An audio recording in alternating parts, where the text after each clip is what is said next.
Over to our next speaker, Simone Musgrave. We have had the privilege as well of working with Simone in her journey of scaling and ultimately exiting. So she will be interviewed today, I think, is that right? By Tiaan Smit from Benchmark. And over to you. I look forward to hearing your story. Although I know it all too well, I'm sure they do. Thanks.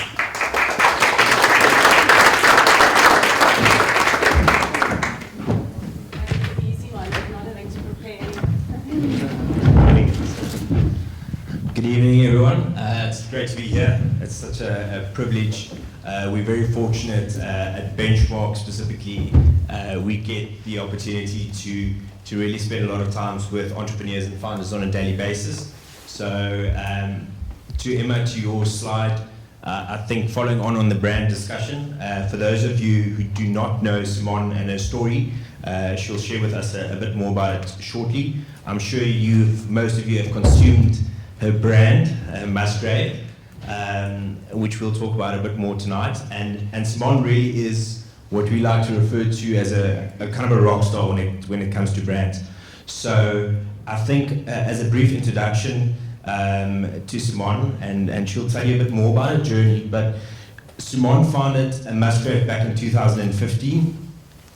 She scaled the business by herself, which I'd like for her to share a bit more about that specific experience and journey with us. But scaled it significantly, as in double it year on year, and then obviously COVID hit, so we'll get into that as well. But we'd like to take this opportunity, Dustin calls it an interview, but more of a discussion around what Simone did to scale the business post-COVID, what she did prior to COVID, to learn a bit more about her journey, and then also tying into the topic of this discussion is around the strategic partnership.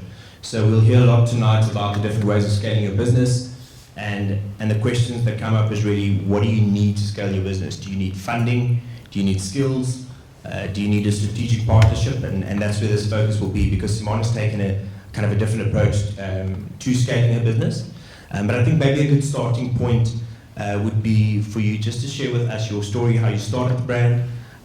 If there's someone that really understands the value of a brand and the value of a brand story, it really is Simone. So yeah, if you can share with us maybe just a bit of background, just to give a bit of context, that'll be great. Sure. So I won't ask who climbed Kilimanjaro, but I will ask who hasn't drunk Musgrave gin. You don't have to put up your hand, but you should go and try it. So yeah, 2015 is when I started Musgrave. I launched my original gin on World Gin Day in the middle of winter, which is people don't drink much gin in winter, especially in those days. And I was still duly employed at RCL Foods, having survived 3 takeovers in good old FMCG corporate. But I knew retrenchment was coming, so I said to my bosses, do you mind if I just do this on the side? And they were actually, Shane, bless, let her do this. And it took them a little bit longer to retrench me than I thought. And so 18 months later, I had launched Musgrave Original and we had launched Musgrave Pink. And I was starting to moonlight quite a lot. And they didn't really notice, didn't seem to care, and thought it was a nice hobby. But by then I was sort of selling 5,000 bottles a month, and I always say, most entrepreneurs will say it's just luck and hard work. And I think that's very true of Musgrave. So it was luck because I hit the gin train just at the right time. And I was saying earlier as I walked in, we won't see a trend like that in any liquor category again, I don't think. So it was super good luck that I noticed the trend and jumped on it. And then I worked really hard. And what helped me, and I certainly resonate with Emma around personal brand, is that it was so easy because it was my surname and it was my story. And no one could really copy my story. They've copied Pink Gin and done it really badly, but it was my story and I really understood it, and it was me. It was a piece of me in every bottle and every brand and every part of the journey. And so it was quite easy to market. All I had to do was tell my story. We were the first Pink, and I think Musgrave disrupted categories. I'm quite rebellious, so that was in character, so that was quite easy. And so it just exploded, and I really did not expect that. So when they finally retrenched me, I was like, thank goodness. And I could take the 6 months retrenchment package and have a salary at least and get on the journey. And then it really was what I didn't expect. I worked from home, I bottled things in the back garden of my house illegally, and I didn't have a liquor license for quite a long time because I didn't really Off need the record, eh? In fact, I was quite legal because my model was contract manufacturing, so other people made it, other people bottled it, and other people distributed it. And all I had to do was direct all of that. So I actually didn't need a liquor license. Well, I kind of did, but no one could really pinpoint that. So the journey went on, and we found ourselves growing 650% month on month. And I can tell you that's not fun. My bottles come from France. I had to pay cash for them in the beginning. They take 6 weeks to get here. So when you sell out, you're properly stuffed without a bottle, and the bottles become my brand. Luckily, I didn't run out. I managed to juggle it and say no to a few people, and we sort of found our way. I remember when I launched minis, another disruption is that we thought it would be quite cute to have a little mini gin that you could sneak into festivals. And that was really the motivation. But then we found that, so if we made it look like perfume, which the pink does look like, then no one would see it as booze, and then and it works. But no one would make it or bottle it for me, so I did it in the back, a room in my house. And I remember when we got to 20,000 bottles a day and 8 illegal Malawian women bottling this for me, that I was kind of in trouble. But then it was fine because I improved concepts. Retailers liked it, customers liked it, consumers were using it for all kinds of things, not just festivals, and someone decided to bottle for me. So I had quite an unusual scaling up operation. I was also lucky in that I didn't really need much money to do this because I didn't have the distillery to hold the overhead cost of. I didn't have the trucks that needed to deliver. I didn't have much staff. I did pretty much everything with someone who helped me on accounts. I outsourced, my CFO was outsourced. And so I really didn't need a lot of startup money. And I didn't need a lot to scale because I only sold what I could afford to buy in terms of bottles and liquid. And with excise duties, as you'll know, you only pay 90 days after you bottle. So I wasn't even taking that cost. The distillery was. So I kind of juggled and hustled the best that I know. And that's how we got to a certain point. And I think it was 2018 we had our biggest turnover. It was the biggest gin year, and I think we reached a sort of 30 million turnover. And I didn't even know how to make sense of that. I'm not a finance person. I'm actually just not even a gin person. I just like to have my own time and freedom not to be told what to do. And then I was suddenly like, how the hell are we going to carry on? So we got to a point where I needed more distribution. I needed more trucks on the road. I needed more salespeople on the ground. I needed a cheaper production. These little distilleries are cute, but they're really expensive. And so I found myself really just, what am I going to do to take this to the next level? And it's a volume game, liquor. It's a volume game, and the buyers in retail stores want a lot out of you. So I had about 10 people at this stage doing marketing mostly. We had some direct accounts and we could manage some of the stuff, but we couldn't be in every store all across the country. I knew that the time had come to find a partner.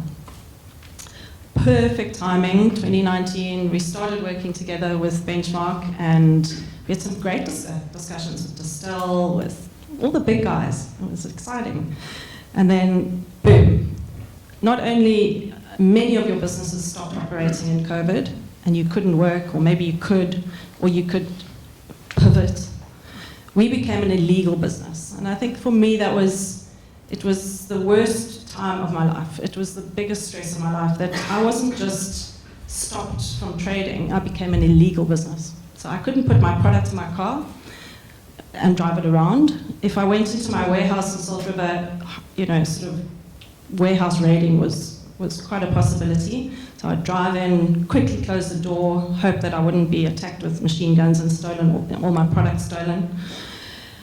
And so I found myself having to sell in creative ways, but that was also stressful because I used to have dreams about being arrested in my bed and hustled into a drug cave, or when we were allowed to go and exercise runs between 6 and 9, I think it was, or 7 and 9. I was walking up Chappies, I live in Hart Bay, and I heard someone say in a little group of women, and she also has brandy. And then I knew my WhatsApp number had gone viral. So I built my personal brand, Emma, in a different way. But so it was really the worst time. And I remember driving, putting stuff in my boot and driving up to Cedarburg Lodge and taking them boost through roadblocks. And I took huge risks, but I didn't have a choice. And I also saw my opportunity to sell Musgrave or partner with anyone go down the tubes. Everything stopped. All the liquor businesses were trying to survive, and it was a complete mindfuck time. So I think Tiaan and us were quite positive. Don't worry, we're still having discussions. There's still going to be people interested, but essentially no one really was. And I had to really start to think, what am I going to do next?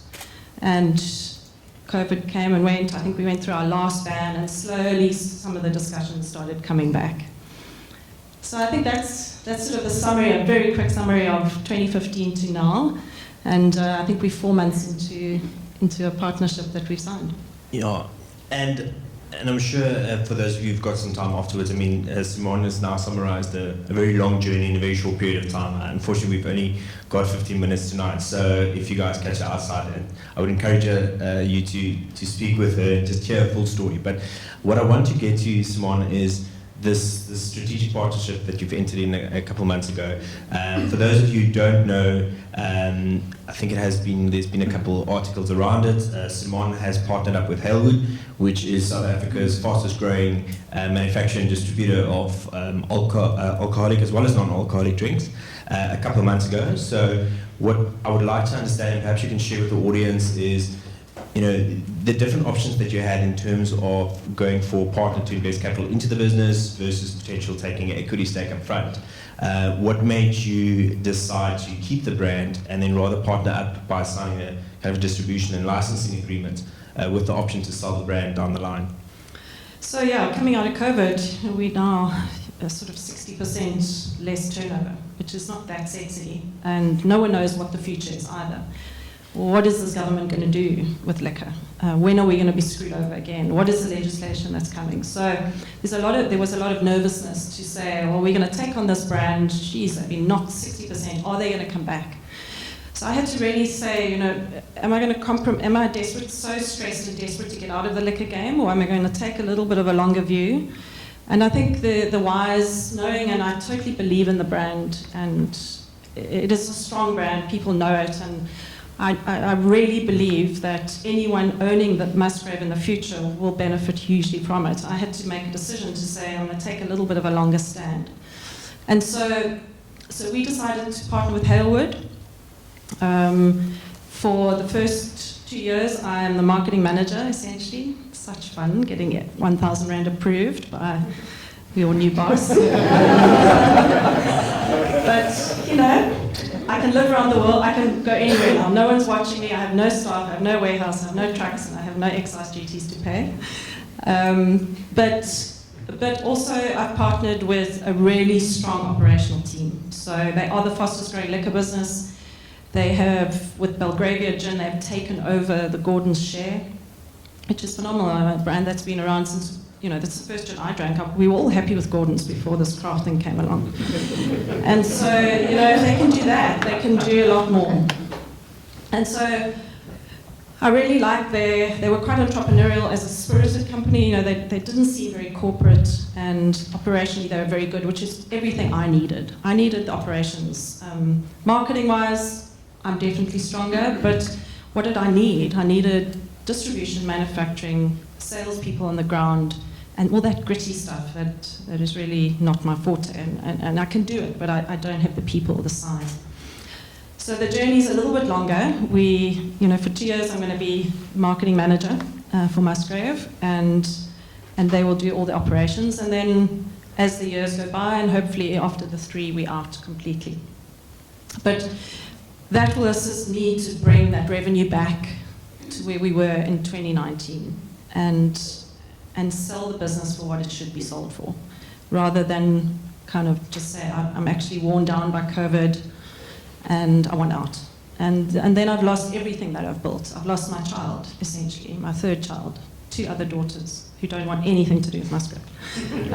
They helped me bootleg and they've done. So my 3rd child, I have a choice to lose it, or I have a choice to partner strategically with everything that I don't have. Yes, I still control the brand. So for the first year, I definitely am still 100% brand owner. I get a royalty, and I get a salary, and I still don't even have to ask for leave. So I think I've won quite well, but of course it's a 3-year journey to see where we get to. And that obviously holds risk. But I didn't seem to be scared of risk before, so hopefully this is the future. Awesome. Thanks very much, Simone. I've just been notified we are out of time, unfortunately. It went really quickly, but thank you very much for sharing your story. I think maybe for next 2 or 3 years, just keep Simone in mind, so hopefully she can share her exit story at one of your conferences. Then thank you very much, guys, for listening. Thank you.